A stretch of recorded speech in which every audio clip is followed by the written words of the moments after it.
Великая снежная буря 1888 года – самый мощный снегопад за всю историю США. Снегопад полностью парализовал жизнь в прибрежных штатах от Вирджинии до Канады.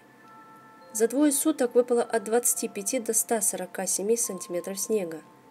Температура воздуха в Нью-Йорке опустилась до минус 14 градусов по Цельсию, что сделало март 1888 года самым холодным за всю историю местонаблюдения. Штормовой ветер, дувший со скоростью более 75 км в час, наметал сугробы высотой до 15 метров.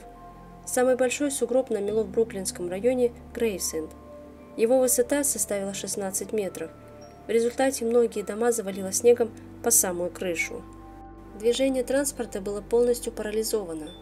Поезда надземных веток метро встали прямо на путях. Порядка 15 тысяч пассажиров оказались заблокированными в вагонах. Их пришлось доставать оттуда при помощи длинных приставных лестниц.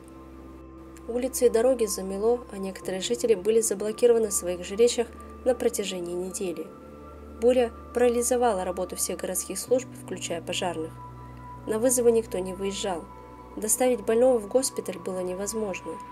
Многие города остались без телеграфной связи, так как в те времена все провода тогда прокладывали на столбах.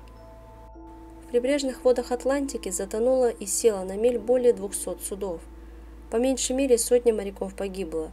Всего жертвами снегопада стали 400 с лишним человек. 200 из них погибло в одном только Нью-Йорке. Весь снег приходилось убирать вручную, а его было так много, что на это ушел не один день. Вывести его не представлялось возможным, поэтому снег просто сгребали в огромные кучи, которые пытались плавить при помощи гигантских костров. Через несколько дней температура поднялась и началась оттепель. Таяние снега привело к сильнейшему наводнению, от которого пострадали многие нью-йоркские районы и особенно Бруклин. Разрушительные последствия снегопада привели власти Нью-Йорка к необходимости модернизации городской инфраструктуры. Телеграфные и телефонные провода, электрическую сеть и газовые трубы убирали под землю. Также задумались о строительстве подземных веток метро, первая из которых была открыта в 1904 году.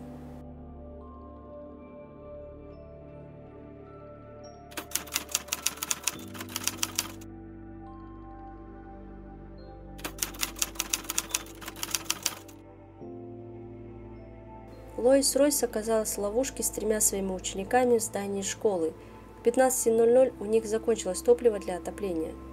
Ее пансионат находился всего в 82 ярдах, то есть в 75 метрах, поэтому она попыталась отвезти туда детей. Однако видимость была настолько плохой, что они потерялись, а дети, 2 9-летних мальчика и 6-летняя девочка, замерзли. Учительница выжила, но ее ноги были обморожены, и их пришлось ампутировать.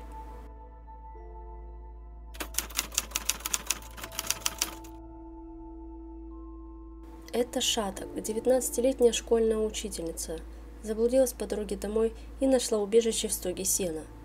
Она оставалась в ловушке там, пока 78 часов спустя ее не спасли Дэниел Мерфи и его наемные люди. Она умерла 6 февраля, ранний отчет на 7 февраля, около 9 часов утра из-за осложнений после операции по удалению мороженых ступней.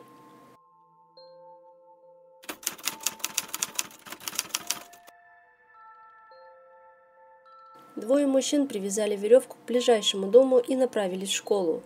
Там они связали другой конец веревки и увели детей в безопасное место.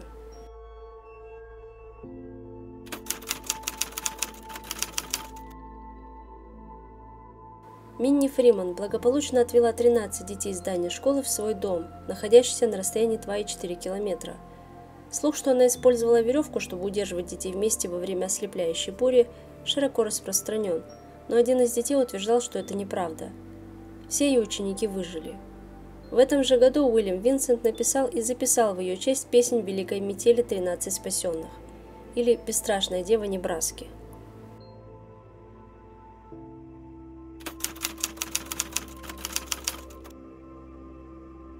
В 1967 году к празднованию столетия на западной стене Северного залива в здании Капитолия штата Небраска в Линкольне была установлена фреска из венецианского стекла «Снежная буря» 1888 года работы Жанны Рейно. Фреска в полуабстрактном стиле изображает предполагаемый инцидент, в котором школьная учительница Минни Фриман связала своих детей веревкой для белья и провела их через шторм в безопасное место.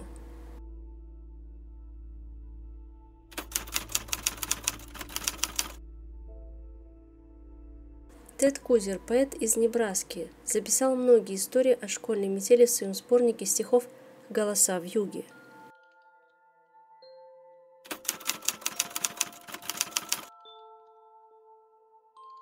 Тридцатишестилетний шотландский фермер-иммигрант Джеймс Джексон недалеко от Вудстока, штат Миннесота, обнаружил замерзшее до смерти стадо крупного рогатого скота на участке в 10 миль, то есть 16 километров.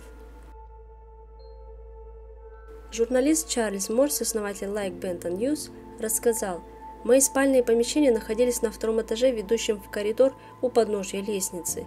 Придя домой, я обнаружил, что ветер вышиб дверь. Лестницу и дверь было завалено снегом, а когда я добрался до своей комнаты, я обнаружил, что моя кровать покрыта несколькими дюймами снега, который просочился через порог и через мою замочную скважину». На тебя что?